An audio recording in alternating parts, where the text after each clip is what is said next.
Welcome to Youth Pulse. My name is Priska Julian. Thank you for joining us as we highlight the youth of Dominica, their stories, successes, and events. Youth Pulse is brought to you by the National Youth Council of Dominica in collaboration with the Government Information Service. When we come back, we bring you your youth news, Creole language tutorial, this week's star who is Kim Williams, and more. Stay with us.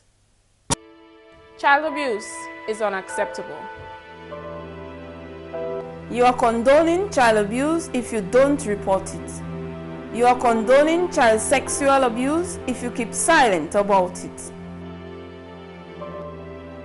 For more information on child abuse or to report suspected cases on child abuse, contact the Social Welfare Division on 33 Great Marlborough Street or call 266-3020 or 266-3080. There is a silent, invisible killer in our midst, a killer which largely goes unnoticed as it plies its deadly trade. Its name is secondhand tobacco smoke, which has a far greater impact on persons inhaling this poison than on smokers themselves. Secondhand tobacco smoke is especially detrimental in public places and negatively impacts our national health as well as public health expenditure. Stop this invisible killer now. Say no to secondhand tobacco smoke in public places. A public health message brought to you by the Ministry of Health and the Pan American Health Organization.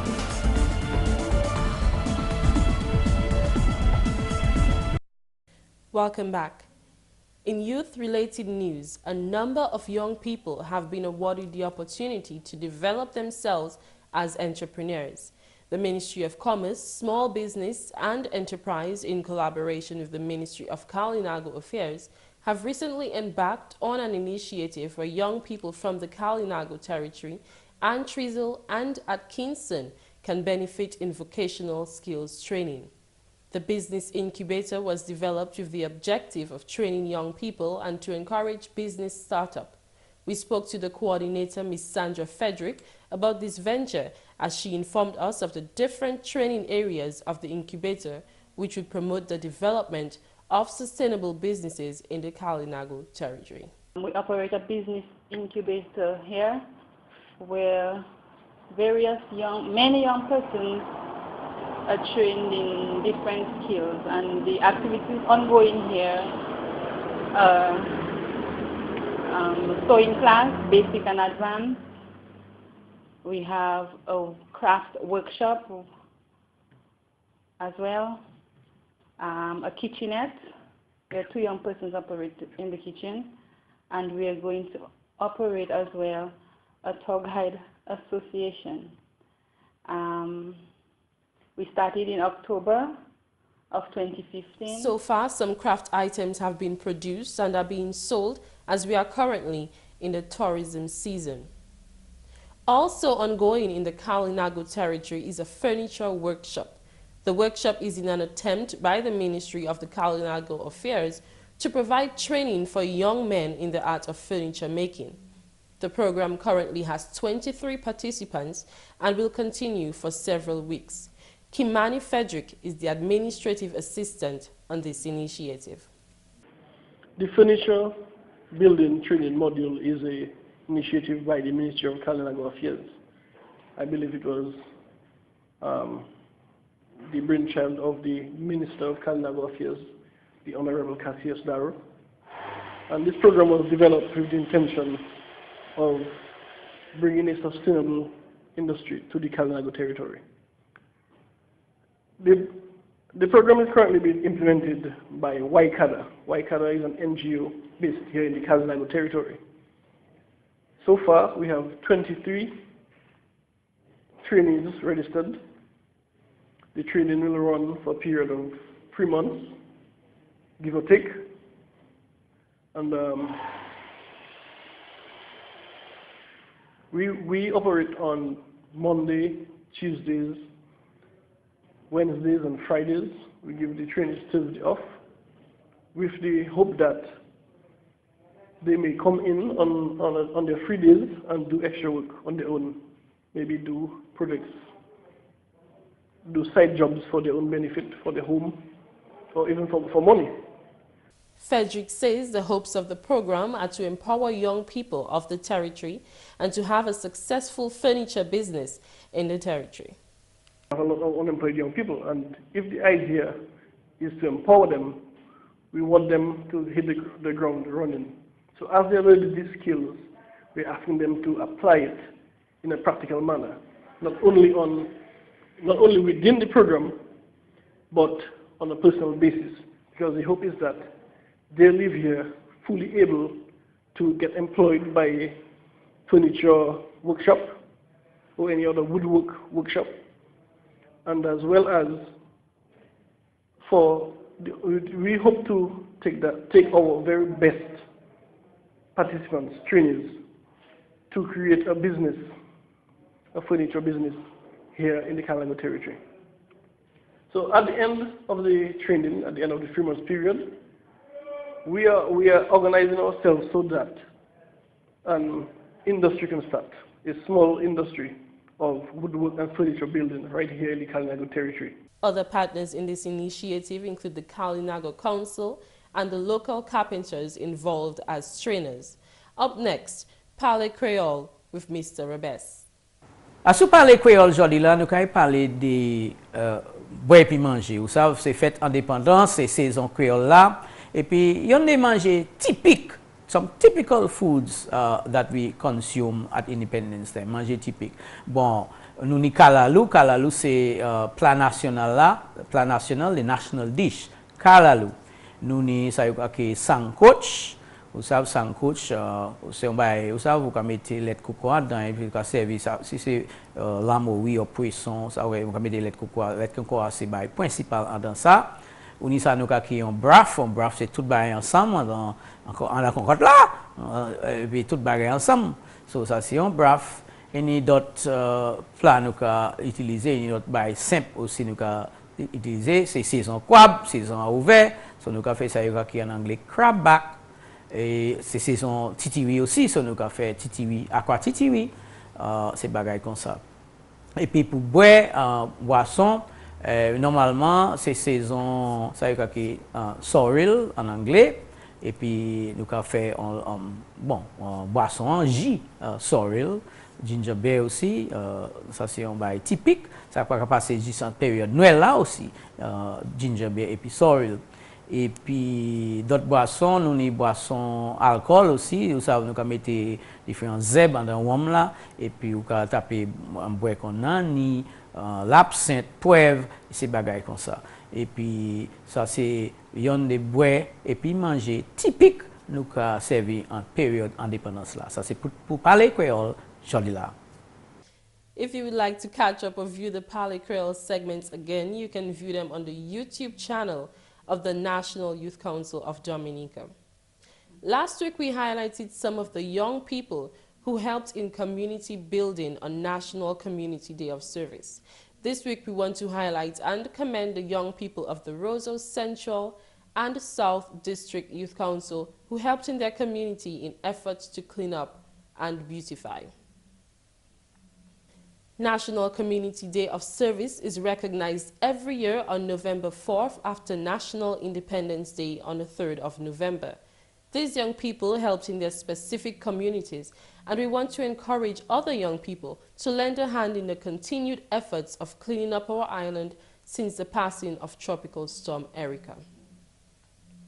On Tuesday, the National 4-H and the Youth Development Division held the finals for the annual Speaking in Public and Choral Speaking competition at the Dominica Public Service Union Hall. The event is part of the National 4-H Week going under the theme Family Farming. We spoke to Ms. Shirley Alexander, Director of the National 4-H Club. We had the national finals today.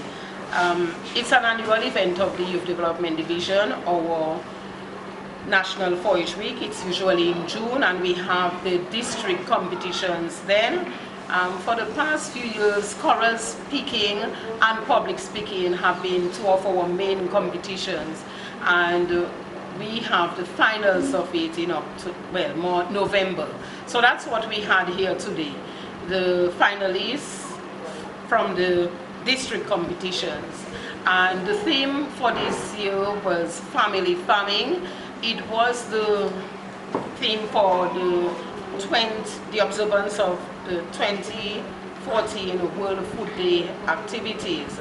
But we loved it so much, we figured let us carry it over to 2015 because World Food Day is in October and our competition would have passed already. So we decided to have it as our theme for this year. 7 schools were represented in the choral speech competition, which were the Paybush Primary, Grand Bay, Saint-Sauveur, Goodwill, Montjean, and the St. Luke's Primary.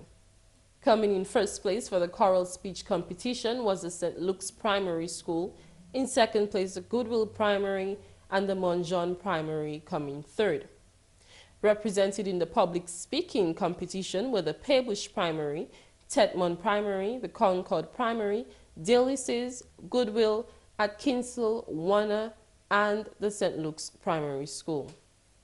Placed third was the Goodwill Primary School, represented by Quanica Lander. Second place was Kelly Francis of the St. Luke's Primary School, and Rachel Paul of the Paybush Primary secured first place. Rachel says she's happy with her win. I feel good and I'm happy that I won, and I know that I made my teachers, my school and my parents proud. I have to practice every day. My teachers and my parents also.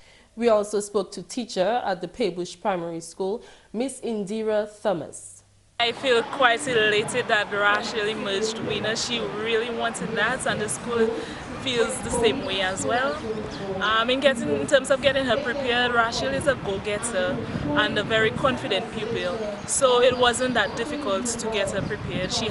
We wrote the teachers together. We wrote the speech for her. She included some of her own bits and pieces here and there, and she went home with it and she practiced every single night according to her. And because of that, she emerged winner. I'm so happy for her again. Miss Shirley Alexander says she and the other organizers were generally pleased with the event and hope that the message of family farming stays with the students and the general public. We just hope that with the experiences that they had today and also preparation for today, that we will have them more involved in farming on a family level and also at school. And on Friday the 13th of November, young people came out to be counted in the fight against child abuse and gender-based violence.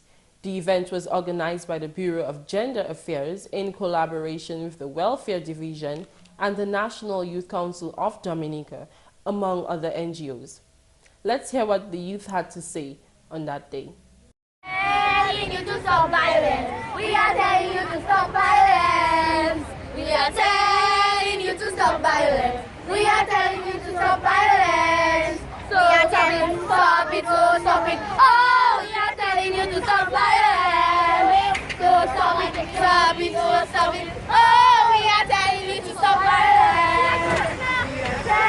Oh, we are telling you to stop violence. We are telling you. Oh, we are telling you to stop violence. We are telling you to stop violence. We are telling you to stop violence. We are telling you to stop the violence. We are telling you to stop violence. So stop it, oh, stop it. Oh, we are telling you to stop violence. So stop it, stop it, oh, stop it. Oh, we are telling you to stop violence. Stop violence. Stop it, oh, stop it. Oh, we are telling you to stop violence. We are telling you to stop violence. We are telling you to stop violence. We are telling you to stop violence. I sat with some of the key personnel on the organizing committee of that event. Take a look at what they had to say on the issue of child abuse and gender-based violence. Sitting with me today on our Let's Talk segment, 3 young ladies from the Bureau of Gender Affairs and the Welfare Division in Dominica. We're going to be looking into gender-based violence and how it relates to young people. I'm going to allow my guests to introduce themselves to you, starting with Ms. Seaman. Okay, good day everyone. My name is Ms. Seaman, Sabrina Seaman, and I currently work at the Welfare Division.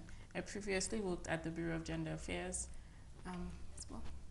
Hi, I am Kira Paul, the Acting Director of the Bureau of Gender Affairs. Melissa Morgan, Acting Coordinator of Research and Program Development. I also work at the Bureau of Gender Affairs. Thank you for joining us today on the Let's Talk segment of Youth Pulse. So we know that you recently had some activities to do with gender-based violence and you have more coming up. We want to talk about that, but before we go into those activities, let us tell the public exactly what is gender-based violence. Gender-based violence is violence that is directly against a person on the basis of their gender. And it's not just a man beating a woman. It's also mutilation, genital mutilation, there's rape. So it encompasses male and female, not just female. Okay. And I can also add in terms of the gender, but more specifically because of gender stereotypes and discrimination that already exist in society. So for instance, you would have violence perpetrated against someone because of their sexual orientation, or in terms of domestic violence because of the roles that women are supposed to occupy in the domestic sphere. So you would tend that there would tend to be violence because they may not be assuming those roles, for instance. Okay, so let us, based on what you're saying, let us differentiate for people looking. They might say, okay, it's not, you're saying it's not based on a man or based on a woman. You also spoke of sexual orientation. Right, it is based on the stereotypes that exist in society. Okay, so let us define for our viewers gender on its own. Okay. Well, gender, it's not just biological relating where we speak of sex, because a man possesses a penis or a woman possesses a vagina. But it's a social construct, meaning that it's the way that society is socialized to think in a particular way and to perceive things in a particular way. Okay, so it's whatever rules that we expect from somebody because they are right. Because they are a man or a woman. And then when we speak of gender-based violence, we're trying to explore if you are picking on somebody or if you're hurting somebody because of the rules that they assume, or they don't assume, or they don't assume, right, that they should assume. Right. Okay, and what is this? Right now you have something going on. If you can tell us some more about that, the campaign that you have going on right now. Okay, well, Melissa can speak to the recent activity. Okay, well, I assume you meant the Stop That Violence campaign? Yes. Okay, well, we have a Stop That Violence campaign, and the main objective of that is to raise awareness and increase understanding of gender-based violence in Dominica. And, we plan to target, the schools, meaning the youth, the community, the church, civil society, non-governmental organizations. And, through this campaign, we hope to target the root causes of gender-based violence, which will obviously, we hope that it will lead to a reduction in the amount of gender-based violence cases locally. Okay. And also to not just a reduction on the one, but then you also want more persons to feel comfortable to come in to report their experience with gender-based violence. And another objective we have is that we can open up the discourse as it relates to gender-based violence and not necessarily rely on the particular institutions that deal with the issue. But it can become part of the public domain that every one of us can recognize the implications of gender-based violence and do something about it. Particularly, we want the policymakers to get involved in the discussion as it relates to gender-based violence themselves too. Okay. And who are your other partners in the campaign? Okay, we are partnering with local NGOs and as well as other non-governmental organizations.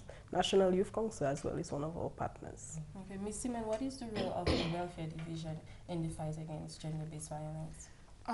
Because we're not an NGO, we cannot be an advocate as we would want to be. Okay. So what we would do, we'd provide resources for persons who were affected or persons who are being affected, persons who are in situations that take, for instance, domestic violence, domestic relationships.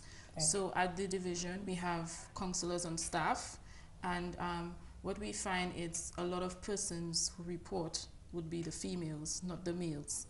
And then a lot of them, because they are in the relationship and they are not working, they have no financial income. So even if they were to leave the man, then where do they stand? Have no family, no income. So what we try to do is provide these persons with financial help as much as we can to give them a footing. And we also partner with Bureau of Gender Affairs. So any cases that comes along with us, we will engage Bureau of Gender Affairs with this person. So we send them over to see what other help they can receive from that institution. Okay, besides the financial part of it, what about sustainable help? How do you teach them skills? Do you help them with getting employment, anything like that? Or is it just like a startup with income? Because we do not have the resources at the welfare division, what we would do, we would refer them to the different agencies that can help with that. Right, so we will refer them to Bureau of Gender Affairs. Bureau of Gender Affairs will refer and refer and refer. But as much as we want, because a lot of them who come, the first thing they say is financial. Right, I don't have the money. Even if I leave him, where am I going to go?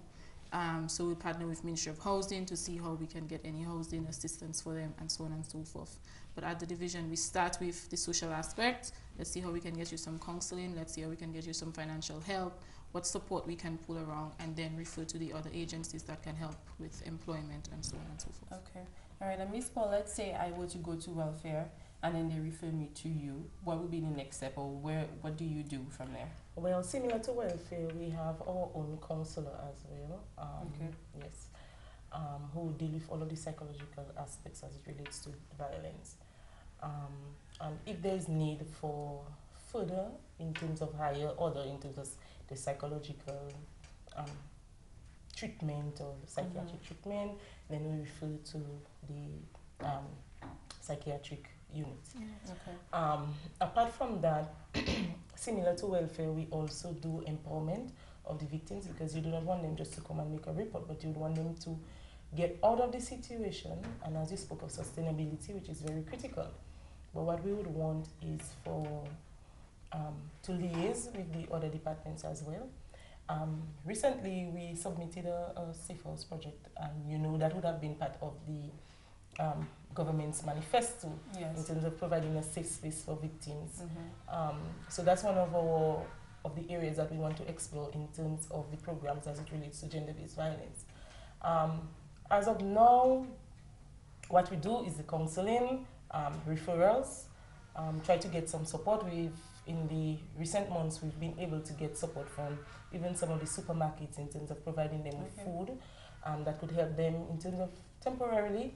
But as they transition to other, like a more stable life post the experience of violence, we want more partnerships, increased partnerships in terms of actually getting them to employment, getting them for employment, get them on their training, feet for getting them back long on their Okay, and even with speaking about this, people might be hearing us speaking and they will still say, this is mostly for women. No. This is for the ladies, maybe some woman that is getting beat or so on. Miss Melvin, what would you say to our viewers who still think that?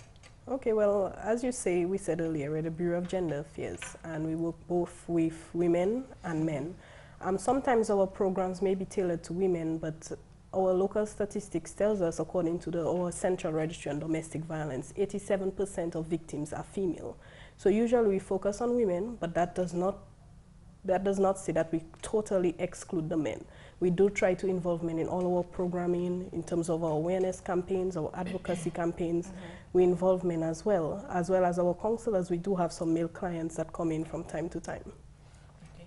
And apart from that, what we do need to do is, in terms of the men and coming forward to report, we know that even if they're in the minority, they are the majority of the perpetrators, if the women are the majority of the victims.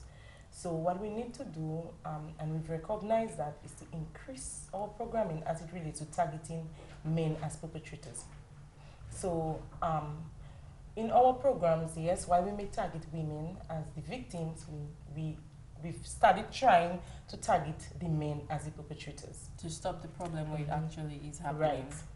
Okay, that makes sense. And also to make them up the men who are also victims, because I'm certain that that there are men who are out there who are experiencing violence, but who would not feel comfortable to come forward to report. So what we need to do is create that enabling environment where they are a bit more comfortable to make reports. Right. And how do we tie this to the young people? Because we just spoke about getting the victims in. We spoke about the perpetrators. But what about the young people? How are we sensitizing them to this and getting them involved and to let them know what they should do, what they shouldn't do, maybe even if they're a witness of it or living with it? Right. But even before we go to witness and encouraging them to take action, the statistics tells us that the prime targets of gender-based violence are the youth.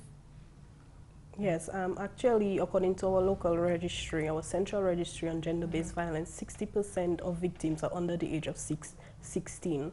And the most reported form of abuse is actually sexual abuse. So sexual abuse against minors is basically the most reported form of abuse according to our local statistics at the office. Right. So our programs in itself need to target the youth as victims for one, and we've started doing that. We've gone to quite a few schools, educating them on the issue of gender-based violence and what they can do. But what we also recognize is that we need to increase our outreach as it relates to informing the public and the youth what services are available to them out there that they can actually take action, yes, and they can access. Apart from that, if the youth are the primary targets as it relates to gender-based violence, it means that we need to educate the youth so that they can protect themselves. Right. As part of the social mobilization campaign, a primary target is the youth. So we have a number of activities in the social mobilization campaign that targets youth specifically. For instance, we have the Express My Voices retreat, which targets secondary school students. And we have the Power Up campaign as well, and with that, Power Up training. And what we hope to achieve is to educate young persons on, vulnerable places, teach them some sort of self-defense skills, as well as, educate them so they can be aware of their surroundings at all times. Are we finding young people as perpetrators? Because we're speaking about young people as the victims. But are we finding young people who might be, based on their gender, based on whatever role that they assume, or how they behave, that they're being bullied or that they're being abused by other young people, or maybe even young people older than them? Well, generally speaking, no. We don't find young persons as perpetrators of violence. What we do find, the perpetrators, 47% of the times, are related to the victim. So sometimes it's a stepfather, a stepmother, a parent, an uncle, an aunt. All right. And we just spoke about, with the secondary schools, you have the Express My Voice retreat. How many secondary schools are going to be part of that? Okay, well, we just had it, what we did this year, since it was short notice, we incorporated into another program that was spun by the Dominica Planned Parenthood, and we didn't target any specific high schools. It was an open event, so if you wanted, if you were interested, you could sign up, and hopefully next year we plan to take it to a bigger scale, and we wouldn't target any specific high school. We would like to open it towards the entire local population. So any direct work, especially with welfare, any direct work with the schools, the primary schools or high schools, maybe going in or starting a program that, if anything, if there are any young people who need to report something or need counseling, any direct links with the schools? Yes, the schools are aware that whenever they encounter any cases of violence relating specifically to the youth, that they should call into the office. They make the report and then we take it from there. So we encourage the schools as much as possible to do so. We go to the schools when necessary, and we find that most of the times it reaches the level where, I don't want to say that it's almost too late, but it is not reported the first instance. Soon enough. It is always, most of the time is reported way after, when things are escalating. So we try as much as possible to let the schools know, report it from the get-go. But to do that, teachers would have to be aware of what they're looking for. Because most of the time, a child acting out in class, you would just think she's troublesome. But if as a teacher, if you're not aware as to the signs that you have to look for in somebody who is being abused or violence is taking place in the home, then you won't know this student needs help until she shows up with a mark, or she herself reports it to the guidance counselor, and the guidance counselor reports it to the principal. So we try as much as possible that the teachers get involved and help us, because we are not there, we're not on the ground, they are on the ground. Right. But we work directly with the schools and letting them know the numbers that they can call, the procedure, because there's a procedure in which things are done, and they follow that procedure until we come in. Okay, and since we're saying that most of the times that it is reported, that it's been something that is repeated, at that point the child has suffered abuse for long term. What are we doing to help the child with that situation? Are we removing them? Are we getting them a different home? Is it just counseling? What are we doing for the child? What we do, we work with Chances. That's our organization, governmental. So for the instances where children have to be removed from the home, if it comes to that point where the person who is abusing the child is within the home, and it is not possible of getting the perpetrator out of the home, then we have to take the child out of the home. And Chances is one of the places that we do that. We also have our foster care program, so we have parents come in and say, okay, she can, I will live with me until things are sorted out.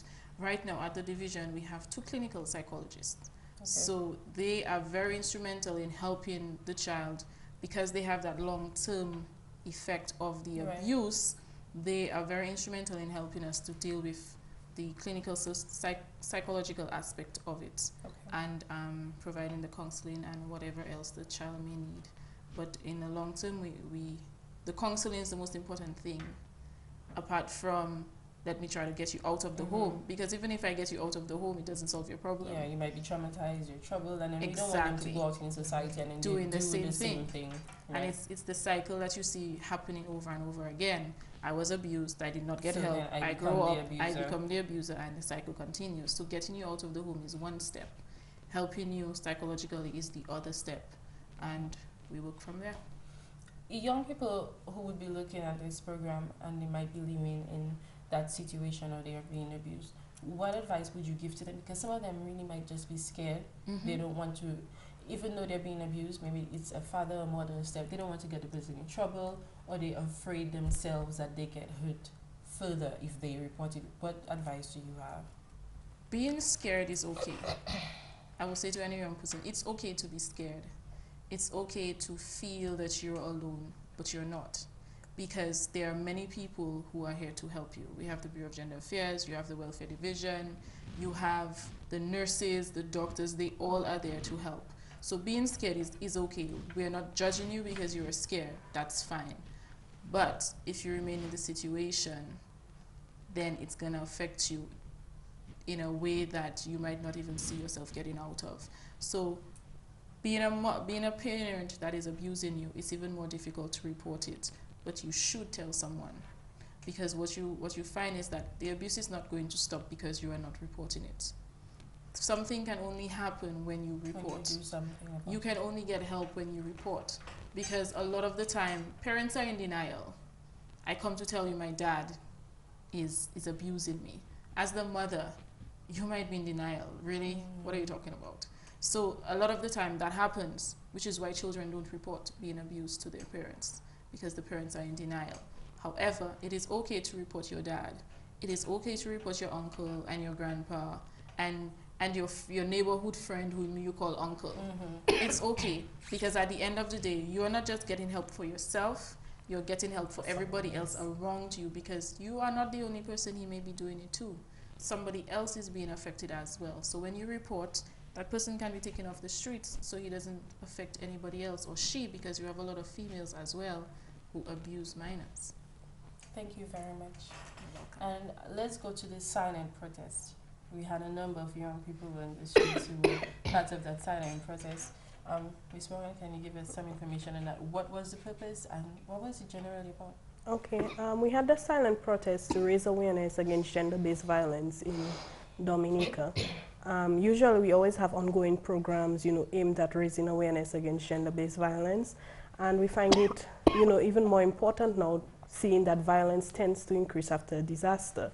For example, in Northern California, after an earthquake, sexual assault reports of sexual assault actually increased by 300%. So we find it even more important that now we scale up our awareness campaign, and we plan to do that for our 16 days of activism. And we took a head start with a silent protest, which was held on this past Friday. And while we're on the topic of that, I think it's very important to thank all those who came out to support us. We had appearances by the Goodwill Secondary School and the Goodwill Primary School and the Seventh-day Adventist School. Even with the Seventh-day Adventist Primary School students, they actually made a song right on the spot. If I could sing, I would go ahead, but I can't. But it was very good to see them so engaged and so passionate at such a young age against violence. And I think, that's why one of the reasons it's important to continue working with them as we approach the 16 days of activism against gender-based violence. Okay, and before we go into the 16 days and the other activities, during the year, besides the 16 days or this month, if other young people would like to get involved against the fight, what can they do? How can they volunteer? How can they help?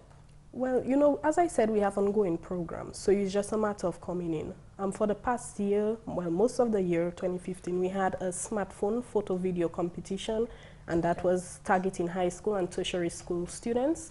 And we also had a drawing competition targeting primary school students. And it was simple.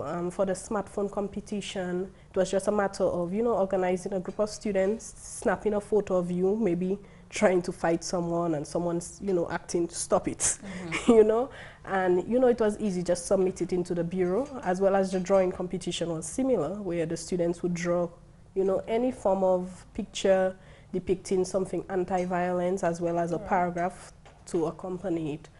We also have the Close Line project going. We have all the materials available at our office, so you could basically come in with your hands swinging. Getting in contact or walking into the office, and there's always something to be done. Okay, so let's dive into the upcoming events and activities that you have planned. Let's get the details of those. Okay, well, the 16 days of activism against gender-based violence, as we said earlier, is a campaign to raise awareness and to advocate against gender-based violence. And it's 16 days. It starts from November 25th, which is the day to reject violence against women. Orange Day, while I'm on that, Orange Day is the 25th of every month, and it ends on December 10th, which is Human Rights Day. And we have a lot of activities planned during that time. Usually we plan to have an activity, no matter how small, on each and every day of the 16 days, just going out there into different communities, going on radio, television programs, just to get the public aware of what's going on. I'm just going to go over some of the major activities that we have. On November 25th, as I said, that's Day to Reject Violence Against Women. It's also Orange Day. And what we'll have is a launch of the 16 Days Against Violence, Gender Violence campaign, and we'll be having that at the St. Mary's Primary. And we'll also plan on having Stop Domestic Violence signs across the country.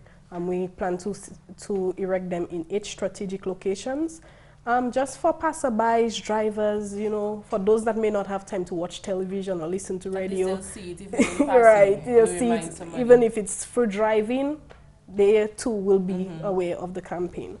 We also plan, one of our activities will be having next week as well, because next week is the 25th, right? Yes. So Wednesday coming is actually the first day of 16 days of activism. So to all our listeners, I encourage you to wear orange, which is the color to show solidarity with that day. So we'll be having an inter-school drama competition at the Grand Bay, a Pierre Charles Secondary School.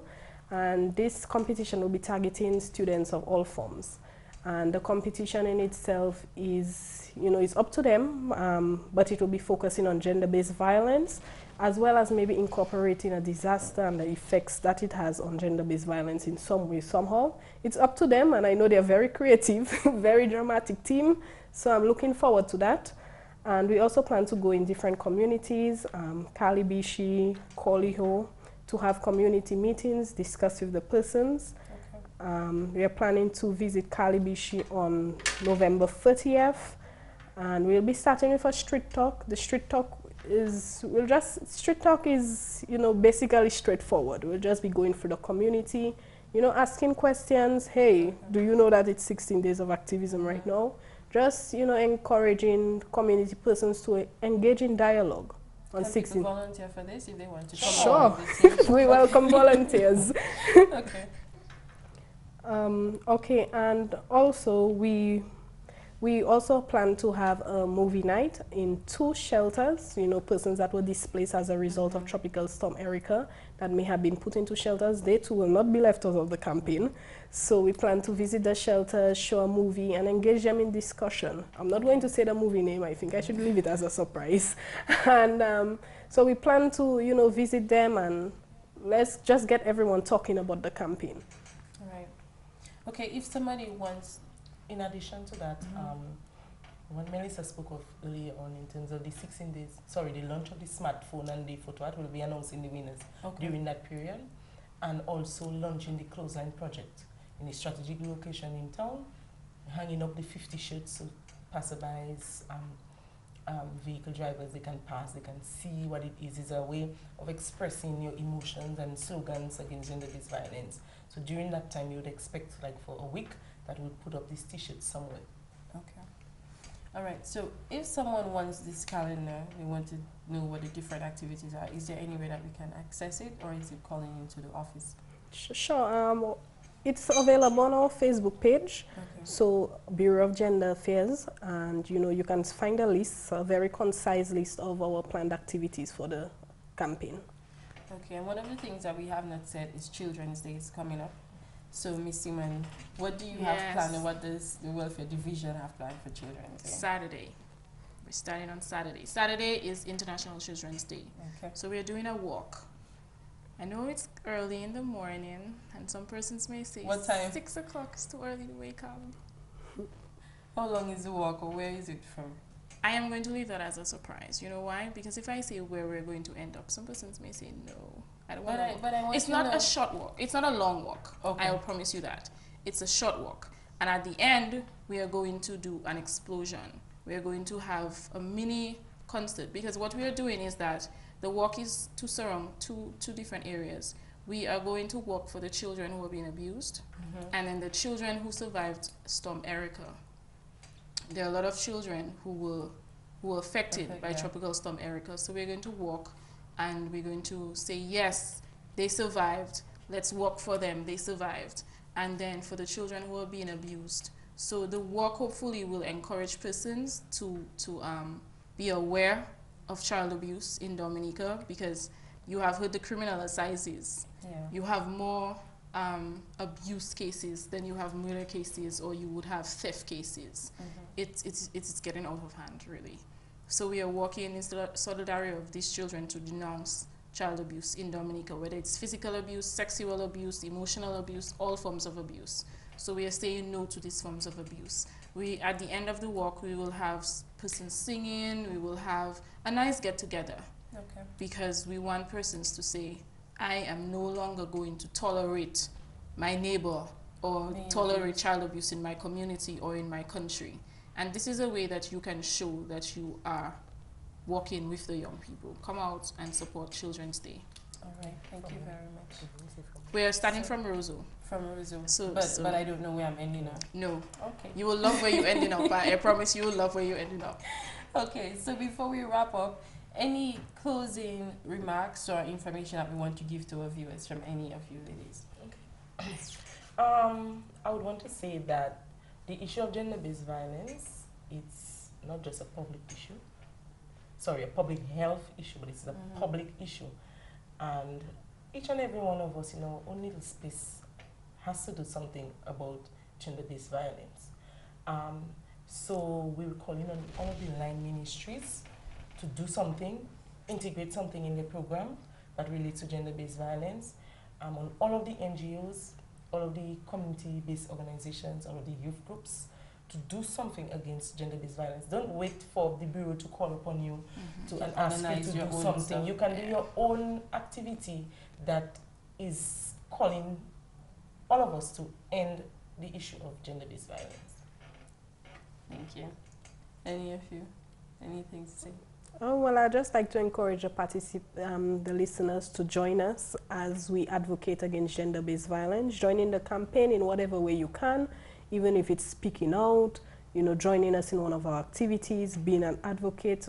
Could be on your Facebook, doesn't necessarily have to be on a podium, on a stage somewhere. Just in your own little space, as Kira said. All right. And I encourage persons who know of somebody who is being abused to speak out. Because a lot of the times when you go to the neighborhood and you're doing the assessments, you realize the neighbor will say, well, I knew it, but I didn't want to get involved in those people's business. But I want you, I need you to get involved in the people's business. Yeah, the people need you. The children, some children are scared to report it. So it is your business. It's not just the welfare's business. It's not just Bureau of Gender Affairs business. It's your business, because if you do not report it, the child may never report it. You can call 266-3080 or 266-3020. That's the Welfare Division's number.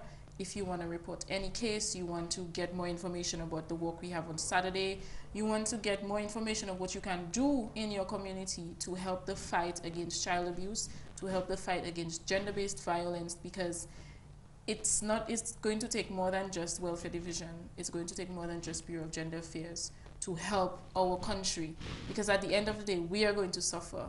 The generation is going to come up, and they're the ones who are going to take over. And if we never help them, then our country is not going to be a nice one to live in. So I urge you and I ask you to speak up for the young people who cannot speak up for themselves. Thank you. Thank you very much. I want to thank all of you for joining us and giving this information, sensitizing the young people, not just the young people, but all of our viewers, the general public, on gender-based violence and how we can help to stop the issue. Thank you for having us. Thanks. You're welcome. All right. Thank you for staying tuned to the Let's Talk segment of Youth Pulse. We will be right back.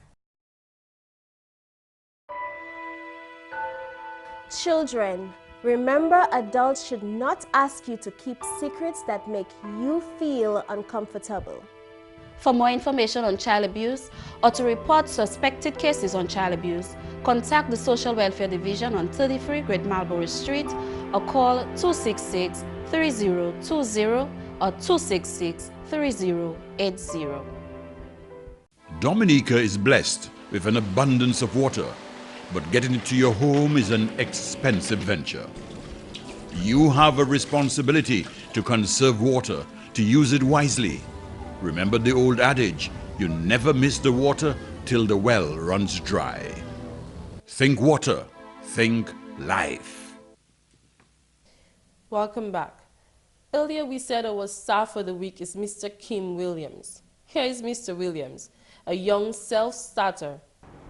Hello, Mr. Williams. Thanks for joining us on this week's Youth Pulse and being our star in youth person. Can you further introduce yourself to our viewers? Thanks for having me on your program as a star of this program. And my name is Kim Williams from the village of Layu. Okay, Mr. Williams, and you're here being highlighted this week because you are a young entrepreneur that we found who is doing something very unusual, very unique. If you can go ahead and tell our viewers what it is that your business is. Okay, my business basically is separated into 3 categories. For residential and commercial, I provide services that secure, decorate, and maintain a business or residential place. But what we will be focusing on now is stuff that decorates the residential or business places. Okay, and what exactly are these products that you provide? Some of the products that I provide are water walls, seasonal decorations, aquarium with themes, and many other products. Okay, and for people who are interested in that right off the bat from what you're saying, like myself, because I am particularly interested in those, what exactly can I expect from your product? What does it look like? What does it entail? How about giving us some of that information? Okay, first let's look at one of the products, which is the aquariums. I specialize in aquariums, and what is so different about what that I do, I give everybody an aquarium that is personalized to their own choice and needs. For example, you might be a soccer fan and you might like, let's say, Man U. Right. I could actually design a tank that actually has a Man U theme so that when your friends come over, they could say, hey, I love your tank, it's unique to you. Okay, and so whatever theme that I want, if I want something representing my home or a school, or, I mean, it's not just for home, right? You can use it in business places. Business places and also residential places. Okay, so what are some of the very interesting things that you've done so far? Okay, some of the very interesting things that I've done so far. Most current, I produced a model that is like about 4 feet long. It simulates Hurricane Erika and the effects that happened. What I did, I looked at various pictures and photos around the country. The damages done to bridges, the landslides, the mudslides, homes that were destroyed, vehicles that were destroyed. And I sort of brought all this together into one theme and produced a miniature model of it. Okay, that's very interesting. Any others?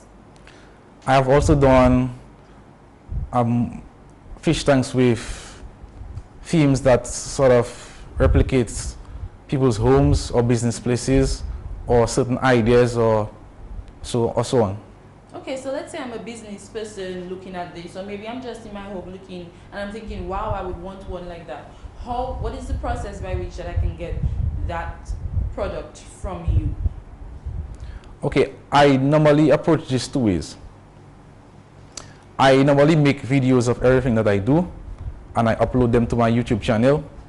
So sometimes I refer people to my YouTube channel, or sometimes I let the customer speak to me and they will tell me what they're interested in, and I sort of use my creativity and blend it in and produce something that will actually make them happy. Okay, and we've spoken about the aquariums, yeah. And how unique they are. What about the other products that you provide, personalized products? The other personalized products that I provide, they basically come from ideas and requests from people. Okay, so if I say, you know, I want a water wall, I want a fountain, I want an aquarium, then you can make any of those for anybody, you're saying? Yes. But one other thing though, I would have to sort of look at basically where they want this thing installed. Okay. So I would give them a better idea and advice as to what they should choose. All right. And that's very interesting work. I'm sure you have to spend a lot of time into that. How did that become one of your passions or something that you were so interested in that you wanted to do and become an entrepreneur with? Okay. This was influenced by multiple factors. Some of the key factors that influenced all of this was how I was raised up in my childhood. You might be wondering what my childhood was like. Well, as a child growing up, people in my village used to call me MacGyver because I used to always be that young guy doing something or creating something. I also grew up loving pet fish, and over the years, because you like something, it sort of draws you closer to any information and anything that is related to it. So I slowly developed the skill and it just came in. All right, and with you brilliant mind, I can say you just decided that that's something that you wanted to make some money out of. You know, you have a side thing going, and that is really good, because right now with our economy and everything going on, thinking of sustainable development, we're actually advocating and telling people to become entrepreneurs, find your own way, you know. So we really want to applaud you for finding something that you're so passionate about and becoming an entrepreneur with that. How long have you been doing it, and what challenges have you come across in your journey since you started? I really started taking it serious as of this year. I had already registered the business from 3 years back, but I was not really operating. The challenges that actually came to my way when I started was finance to start, and trying to learn how to do some of the stuff that I do. It sort of was frustrating in the beginning because for example, I was looking at some videos, some training videos of how some guys do similar work, and I was trying what they did, and it was very frustrating. I had to sometimes smash what I do aside and say, you know what, I'm not doing that again. But because I'm so persistent and because I love what I do so much, the passion actually gives you fuel to get through and to make it. Persistence is always something we want to commend, and I mean, look how far you've gotten with it and the beautiful things that you have been creating. What advice would you give to another young person, an entrepreneur? It's not going to be in the same field. Maybe they want to do cakes, maybe they want to do something else they want to create. What advice would you give to that person about starting their business, you know, getting advice and how they can overcome some of those challenges? I have one simple advice for people like that, and that is make your passion your priority. If you prioritize and you make your passion your priority, it's going to be part of you. You're going to sleep, eat, everything you do going to be it, and then you're going to get so perfect at it that one day you're just going to end up being the best. So you're saying that you're the best at this? I mean, there's nobody else doing it, is there, right? As far as I know 2 other guys doing fish tanks, for example, okay, but they don't do all the aquascaping and all of that. Okay. All right. So the aquascaping is what you call the specifics of it? Yes. The term aquascaping means making what would be like a landscape on land, but in water. All right. Earlier we spoke about how you personalize the tanks and the fountains and so on. Are there any other very special or unique ones that you would want to tell us about? Yes, there are. In fact, you could actually see some of them and refer to them on my YouTube channel. If you do a YouTube search and you type in the word Decoremax, that's D-E-C-O-R-E-M-A-X, you will see all my work are listed in order. You will also see some projects that I do with white sand, where I make the white sand look like it's a waterfall underwater. You will also see models of people's home that I've actually created into a fish tank, themes that suit kids, themes that suit office places, and so. Okay, and I'm sure people are going to want to look up and say, I want to see what exactly he's talking about. I want to see those for myself.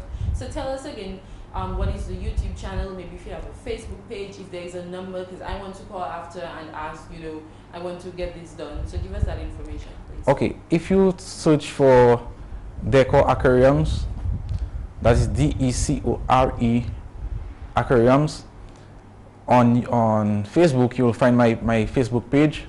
But if you want to have a look at some of the videos of the stuff that I've created, you could actually go on YouTube, and in the search box you type Decoremax, that's D-E-C-O-R-E-M-A-X.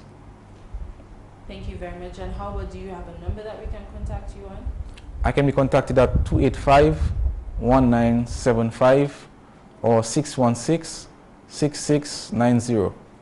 Thank you very much, Mr. Williams. We want to encourage you to keep doing what you're doing, keep being persistent, and we wish you the best.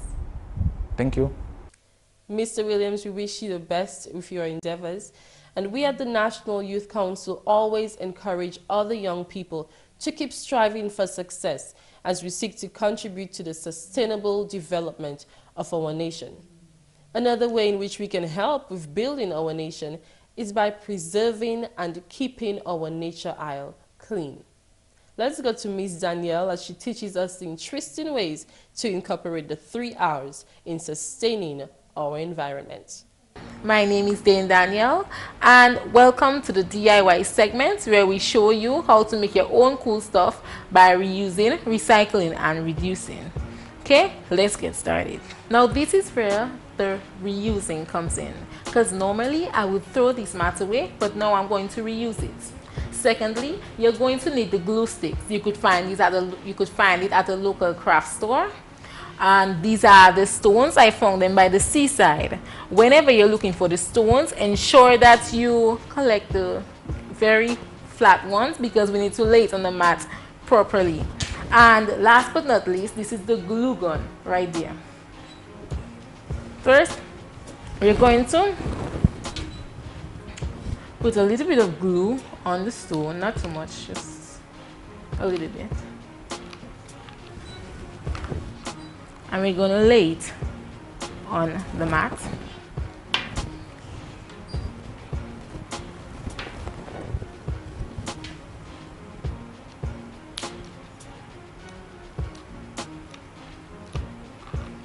Always remember to pack it tightly together.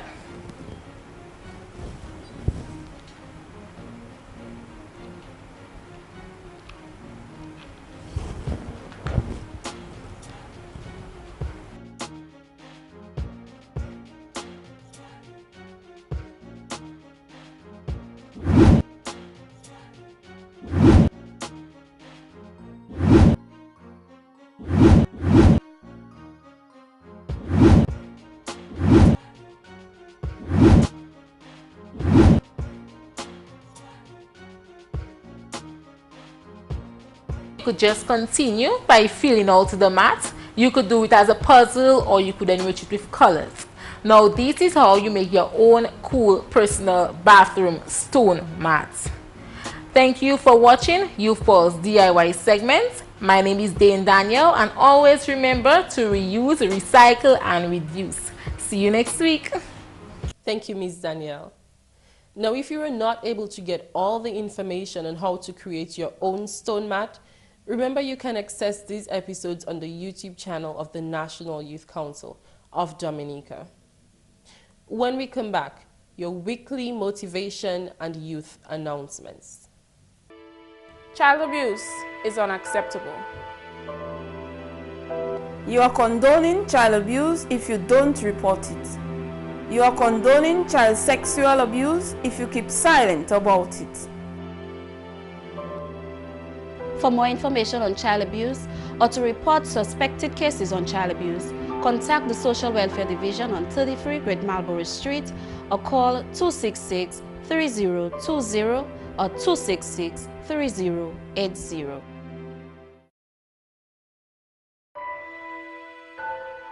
Children, remember adults should not ask you to keep secrets that make you feel uncomfortable.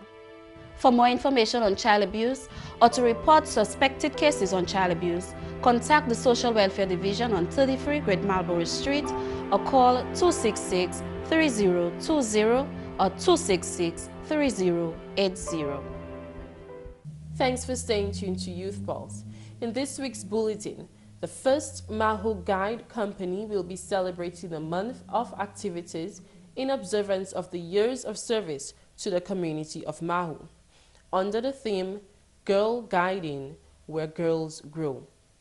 The events include special spiritual ceremony on Saturday 21st November at the Maho Family Chapel at 3 p.m. A radio program Sunday 22nd November at DBS at 3 p.m. A youth panel discussion on Friday 27th November at the Faith Community Church at 6 p.m. A health fair and recruitment on Saturday 28th November at the Maho Market at 3 p.m. and a hike through the Maho Trail on December 4th. The Northern District Youth Council, in partnership with the HIV/AIDS Response Program, will be holding a World AIDS Day activity at the Fisheries Complex in Portsmouth. All youth are invited. There will be free HIV testing and counseling, as well as a talk and display. The Welfare Division is organizing a walk to celebrate World Children's Day on Saturday 21st November. The walk begins at 6:30 a.m. and begins from Canefield. As we close, here's your weekly motivation from Marco Vijay. Peekaboo, you see me? I see you too. My name is Marco Vijay, and I'm here to motivate you, talk to you about your school life. Yes. Now becoming educated is a lifelong process. It can be hard and frustrating at times, but it can also be incredibly exciting and enriching. Most importantly, learning and educating can help you to change the world, become a better person, reach your potential, eliminate your fears, make up for the mistakes of the past life, and support your family. So remember, stay in school. It's all about your education. Yes, George Washington Carver said, and I quoting it, education is the key to unlock the golden door to freedom. Remember, Marc tell you, get excited about your education and stay in school. All right? Stay. Marc brings us to the end of this week's Youth Pulse. We're on every Thursday on the Government Information Service. If you want to keep up with more youth-related activity, you can also join us every Wednesday at 8:30 p.m. on Mapping 2K4's Channel 5 with Youth Camera Action.